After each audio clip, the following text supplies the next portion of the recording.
السلام علیکم ورحمۃ اللہ وبرکاتہ۔ امید ہے آپ سب خیریت سے ہوں گے۔ انشاءاللہ آج کے سیشن میں ہم اسلام کے ایک اور اہم شعبے معاملات کے حوالے سے گفتگو کریں گے کہ معاملات کا کیا مطلب ہے اور اسلام میں معاملات کی کیا اہمیت ہے۔ یاد رکھیے کہ دین اسلام اللہ اور اس کے رسول صلی اللہ علیہ وسلم کے احکامات پر مبنی وہ نظام حیات ہے جو ہر اعتبار سے مکمل ہے اور انسانی زندگی کے ہر شعبے کی ضروریات کے متعلق بہترین انداز میں رہنمائی فراہم کرتا ہے۔ اس میں انفرادی زندگی سے لے کر اجتماعی زندگی کے ہر گوشے کے بارے میں رہنمائی موجود ہے۔ چنانچہ انسان آپس میں جو لین دین، خرید و فروخت اور قرض کی لین دین وغیرہ کرتے ہیں اس کو معاملات کہتے ہیں۔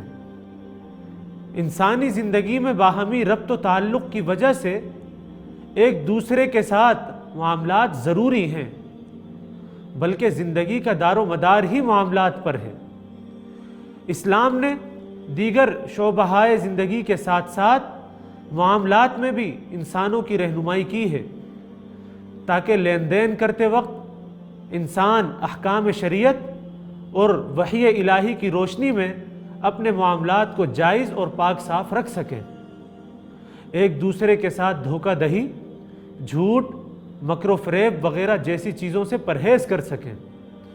آئیے سب سے پہلے قرآن و سنت کی روشنی میں معاملات کی اہمیت کی طرف دیکھتے ہیں کہ قرآن و سنت میں معاملات کے حوالے سے کیا رہنمائی فراہم کی گئی ہے۔ چنانچہ قرآن کریم میں اللہ تعالیٰ فرماتے ہیں یا ایھا الذین آمنوا اوفوا بالعقود، کہ اے ایمان والو اپنے وعدوں اور معاہدوں کو پورا کرو۔ معاملات کے حوالے سے ایک حدیث جس کو حضرت عبداللہ بن ابی اوفا رضی اللہ تعالی عنہ نے روایت کیا ہے کہ ایک شخص نے بازار میں بیچنے کے لیے کوئی سامان رکھا اور اس کے بیچنے کے لیے قسم کھائی، تو اللہ تعالیٰ کی طرف سے یہ آیت نازل ہوئی ان الذین یشترون بعہد اللہ وایمانہم ثمنا قلیلا اولئک لا خلاق لهم فی الآخرہ ولا یکلمہم اللہ ولا ينظر الیہم یوم القیامۃ ولا یزکیہم ولہم عذاب علیم۔ اس آیت میں اور اس سے پہلی والی آیت میں اللہ تعالیٰ یہ اصولی بات بیان فرما رہے ہیں کہ جو لوگ اپنے عہد کو پورا کرتے ہیں اور گناہ سے بچتے ہیں تو اللہ تعالیٰ ایسے پرہیزگاروں سے محبت کرتے ہیں۔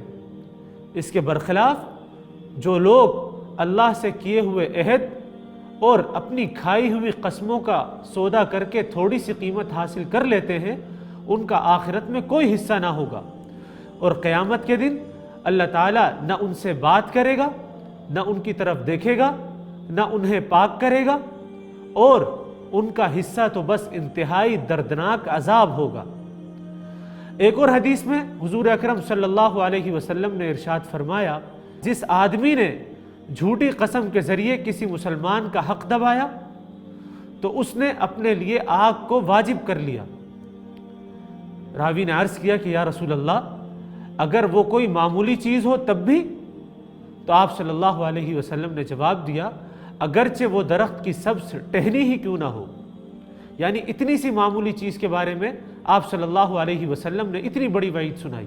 ایک اور حدیث میں ہے کہ ایک دفعہ نبی کریم سرکار دو عالم صلی اللہ علیہ وسلم ایک شخص کے پاس سے گزرے جو کوئی چیز بیچ رہا تھا۔ آپ صلی اللہ علیہ وسلم نے دریافت کیا کہ یہ کیا ہے اور اس کے دام کے بارے میں پوچھا تو اس نے بتا دیا۔ آپ صلی اللہ علیہ وسلم نے اس کے اندر ہاتھ ڈالا تو اسے پانی سے گیلا پایا۔ آپ صلی اللہ علیہ وسلم نے اس سے پوچھا کہ یہ کیا ہے تو اس نے جواب دیا کہ بارش کا پانی اس میں گر گیا ہے۔ تو آپ صلی اللہ علیہ وسلم نے فرمایا کہ تو نے اسے اوپر کیوں نہیں رکھا کہ تاکہ لوگ اس کو دیکھ سکیں؟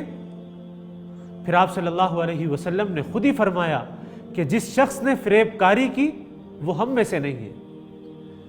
اس حدیث سے یہ بات ثابت ہوتی ہے کہ آپ صلی اللہ علیہ وسلم نے معاملات کے اندر دھوکے بازی کرنے پر سخت وعید بیان فرمائی ہے، اور فرمایا کہ جو شخص معاملات کے اندر دھوکے بازی کرے، جھوٹ بولے یا فریب کاری کرے تو وہ ہم میں سے نہیں ہے۔ اسی طرح ایک اور حدیث میں حضرت ابو ہریرہ رضی اللہ تعالی عنہ روایت فرماتے ہیں کہ نبی کریم سرکار دو عالم صلی اللہ علیہ وسلم نے ارشاد فرمایا کہ اللہ تعالیٰ فرماتے ہیں کہ میں دو شریکوں کے درمیان تیسرا ہوتا ہوں جب تک ان دونوں میں سے کوئی ایک دوسرے سے خیانت نہ کرے۔ اگر کوئی ایک بھی ان میں سے خیانت کرتا ہے تو میں وہاں سے نکل جاتا ہوں۔ اس حدیث کا مطلب یہ ہے کہ جب دو لوگ کسی جائز معاملے کے اندر آپس میں شریک ہوتے ہیں تو اللہ تعالیٰ کی خاص مدد اور نصرت ان کے ساتھ رہتی ہے، جب تک وہ ایک دوسرے کے ساتھ خیانت نہ کریں اور ایک دوسرے کے ساتھ فریب کاری نہ کریں۔ لیکن اگر ان میں سے کوئی ایک بھی دوسرے کے ساتھ جھوٹ بولتا ہے یا خیانت کرتا ہے یا دھوکہ دہی فریب کاری کرتا ہے تو اللہ تعالیٰ اپنی مدد اور نصرت کو وہاں سے ہٹا لیتے ہیں اور درمیان میں سے نکل جاتے ہیں۔ اسی طریقے سے ایک اور حدیث جس کو حضرت حکیم بن حزام رضی اللہ تعالی عنہ روایت کرتے ہیں، وہ فرماتے ہیں کہ رسول اللہ صلی اللہ علیہ وسلم نے فرمایا کہ خرید و فروخت کرنے والے جب تک الگ نہ ہو جائیں تو انہیں سودا ختم کرنے کا اختیار باقی رہتا ہے۔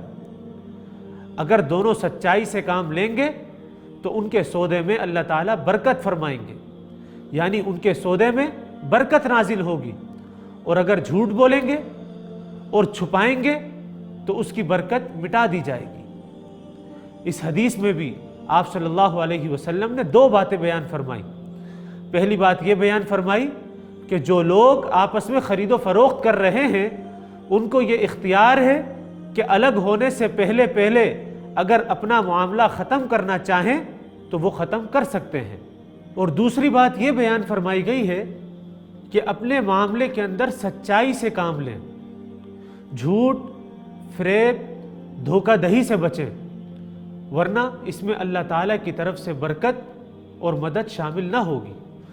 معاملات کے حوالے سے ہی ایک اور حدیث جس میں حضرت سلمہ بن اکوع رضی اللہ تعالی عنہ فرماتے ہیں کہ ہم نبی کریم سرکار دو عالم صلی اللہ علیہ وسلم کے پاس بیٹھے تھے کہ ایک جنازہ لایا گیا اور آپ صلی اللہ علیہ وسلم سے نماز جنازہ پڑھنے کی درخواست کی گئی۔ آپ صلی اللہ علیہ وسلم نے پوچھا کہ اس کے ذمے قرض ادا کرنا ہے؟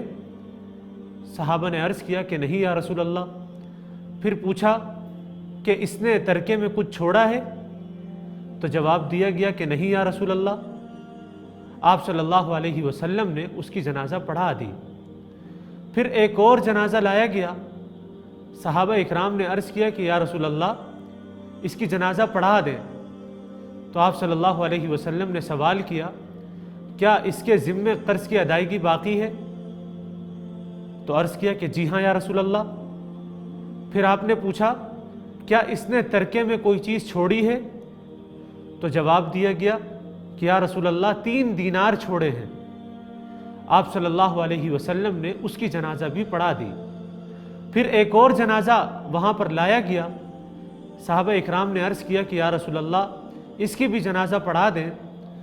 تو آپ صلی اللہ علیہ وسلم نے دریافت فرمایا کیا اس کے ذمے قرض کی ادائیگی باقی ہے؟ تو صحابہ اکرام نے عرض کیا کہ یا رسول اللہ جی ہاں اس کے ذمے قرض کی ادائیگی باقی ہے۔ آپ نے پھر سوال کیا کہ کیا اس نے ترکے میں کوئی چیز چھوڑی ہے؟ تو عرض کیا گیا کہ نہیں یا رسول اللہ اس نے ترکے میں کوئی چیز نہیں چھوڑی۔ حضور صلی اللہ علیہ وسلم نے صحابہ سے فرمایا کہ اپنے ساتھی کی نماز جنازہ پڑھ لو۔ حضرت ابو قتادہ رضی اللہ تعالی عنہ نے عرض کیا کہ یا رسول اللہ اس کا قرضہ میرے ذمے ہے۔ چنانچہ آپ صلی اللہ علیہ وسلم نے یہ سن کر ان کی بھی نماز جنازہ پڑھا دی۔ اس حدیث سے یہ بات معلوم ہوتی ہے کہ آپ صلی اللہ علیہ وسلم کے پاس 3 مختلف جنازے لائے گئے۔ اس میں پہلا جنازہ ایسے شخص کا تھا کہ جس کا کچھ بھی لین دین دنیا میں باقی نہیں تھا اور نہ کسی قرض وغیرہ کی ادائیگی اس کے ذمے باقی تھی۔ اسی وجہ سے آپ صلی اللہ علیہ وسلم نے اس کا جنازہ پڑھا دیا۔ دوسرا جنازہ جو آپ صلی اللہ علیہ وسلم کے پاس لایا گیا وہ ایسے شخص کا تھا کہ جس کے ذمے دنیا میں قرض کی ادائیگی لازمی تھی، لیکن چونکہ اس نے ترکہ چھوڑا تھا جس سے اس کا قرضہ ادا کر دیا جاتا، تو آپ صلی اللہ علیہ وسلم نے اس کا جنازہ بھی پڑھا دیا۔ اس کے بعد تیسرا جنازہ آپ صلی اللہ علیہ وسلم کے پاس ایک ایسے شخص کا لایا گیا کہ جس کے ذمے قرض کی ادائیگی باقی تھی اور اس کی ادائیگی کے لیے اس کے پاس کوئی مال بھی موجود نہیں تھا، یعنی اس کا کوئی ترکہ موجود نہیں تھا، اس نے کوئی مال نہیں چھوڑا تھا۔ اسی وجہ سے آپ صلی اللہ علیہ وسلم نے صحابہ اکرام سے عرض فرمایا کہ تم لوگ اس شخص کا جنازہ پڑھ لو۔ تو حضرت ابو قتادہ رضی اللہ تعالی عنہ سمجھ گئے اور انہوں نے آپ صلی اللہ علیہ وسلم سے فرمایا کہ یا رسول اللہ، آپ اس شخص کا جنازہ پڑھا دیجئے، اس شخص کے قرض کی ادائیگی میں کر دوں گا۔ چنانچہ اس کے بعد آپ صلی اللہ علیہ وسلم نے اس شخص کا بھی جنازہ پڑھا دیا۔ تو آپ دیکھیے کہ نبی کریم سرکار دو عالم صلی اللہ علیہ وسلم نے ایسے شخص کا جنازہ بھی پڑھانا گوارا نہ کیا کہ جس کے ذمے قرض کی ادائیگی باقی تھی اور اس کے دنیا کے معاملات صحیح نہیں تھے۔ اس سے ہم اندازہ لگا سکتے ہیں کہ اسلام کے اندر معاملات کی کس قدر اہمیت ہے۔ چنانچہ معاملات کے حوالے سے ہی ایک اور حدیث حضرت ابو سعید خدری رضی اللہ تعالی عنہ سے روایت ہے کہ وہ فرماتے ہیں کہ آقا دو عالم رسول اللہ صلی اللہ علیہ وسلم نے ارشاد فرمایا کہ سچا اور امین تاجر قیامت کے روز انبیاء، صلحاء، صدیقین اور شہداء کے ساتھ ہوگا۔ یعنی جو تاجر اپنی تجارت کے اندر دیانت داری اور سچائی کے ساتھ کام کرے گا تو اس کی فضیلت نبی کریم سرکار دو عالم صلی اللہ علیہ وسلم نے یہ بیان فرمائی ہے کہ ایسا شخص قیامت کے دن انبیاء کے ساتھ ہوگا، صلحاء کے ساتھ ہوگا، اللہ کے نیک بندوں کے ساتھ ہوگا، شہداء کے ساتھ اس کا حشر کیا جائے گا اور صدیقین کے ساتھ ایسے بندے کا حشر ہوگا۔ اگر ہم نبی کریم سرکار دو عالم صلی اللہ علیہ وسلم کے ان ارشادات کا جائزہ لیں جو آپ نے معاملات کے حوالے سے بیان فرمائے ہیں، تو یہ بات بخوبی واضح ہو جاتی ہے کہ اسلام صرف عبادات کا نام نہیں ہے، بلکہ وہ اس بات پر زور دیتا ہے کہ لوگوں کے معاملات بھی آپس میں بالکل صحیح ہوں۔ اگر ہم اپنا جائزہ لیں تو ہمیں یہ احساس ہوگا کہ اسلام کے دیگر احکامات کی طرح معاملات میں بھی ہم اسلامی قوانین میں کس قدر کوتاہی اور سستی برتتے ہیں۔ جھوٹی قسموں کے ذریعے چیزوں کی خرید و فروخت کرنے کے بارے میں کس قدر سخت وعید آپ صلی اللہ علیہ وسلم نے سنائی ہے۔ جہنم کی آگ کو واجب قرار دیا گیا ہے، لیکن ہمارے تمام تر معاملات جھوٹی قسموں کے اوپر مبنی ہیں۔ جھوٹی قسمیں کھا کر کسٹمر کو کس طرح گھیرنے کی کوشش کرتے ہیں۔ دوسری حدیث میں بیان کیا گیا کہ جس نے دھوکہ دہی، جھوٹ اور فریب کاری کی معاملے کے اندر، وہ ہم میں سے نہیں ہے۔ یعنی آپ صلی اللہ علیہ وسلم نے امت میں سے ہی اس کو نکال دیا کہ ایسا شخص مسلمان نہیں ہو سکتا۔ لیکن آج دھوکہ دینا، فریب کاری کرنا، بیکار چیز کو اعلیٰ کوالٹی کی بتا کر فروخت کرنا، ناپ تول میں کمی کرنا، ملاوٹ کرنا ایک بازاری اور کاروباری اصول بن چکا ہے، اور یہ تصور کر لیا گیا ہے کہ اس کے بغیر کاروبار ممکن ہی نہیں ہے۔ معاملات میں خیانت کرنا کس قدر عام اور معاشرتی رواج بن چکا ہے، جس کی بدولت ہماری چیزوں سے برکت اٹھا لی گئی ہے۔ سچے اور امین تاجر کے لیے کس قدر خوش قسمتی اور خوش بختی بتائی گئی ہے کہ روز قیامت میں وہ انبیاء کے ساتھ ہوگا، شہداء کے ساتھ ہوگا، صدیقین کے ساتھ ہوگا، لیکن ہماری تجارتی زبان ہی جھوٹی ہو گئی ہے۔ مارکیٹ میں کاروبار کرتے وقت جب تک ہم جھوٹ اور خیانت نہ کریں، ہمیں یہ خیال ہوتا ہے کہ شاید اس کے بغیر ہم منافع ہی حاصل نہیں کر سکتے۔ قرض کے لین دین میں آج کل کتنی لاپرواہی اور کوتاہی ہوتی ہے۔ قرض نہ دینے اور مال ہڑپ کر جانے کے لیے کس قدر کوششیں کی جاتی ہیں، لیکن جس شخص کے ذمے قرض تھا، رسول اللہ صلی اللہ علیہ وسلم نے اس کی نماز جنازہ پڑھنے سے ہی انکار کر دیا، اور اس کی جنازہ پڑھانا ہی آپ نے گوارا نہ کیا۔ اور یاد رہے کہ قرض حقوق العباد میں سے وہ حق ہے کہ جو کسی صورت میں معاف نہیں ہو سکتا۔ آئیے آج سے ہم معاملات کو درست کریں۔ جھوٹ، دھوکہ، فریب، خیانت، ملاوٹ اور ناپ تول میں کمی جیسی شیطانی صفات کو دور کر لیں، پھر دیکھیں تجارت میں کس قدر برکت ہوتی ہے۔ سچائی اور ایمانداری سے تجارت کر کے ہم دین اور دنیا میں کس قدر ترقی حاصل کر سکتے ہیں۔ اللہ تعالی ہم سب کو اسلامی احکامات کے مطابق زندگی گزارنے کی توفیق عطا فرمائے۔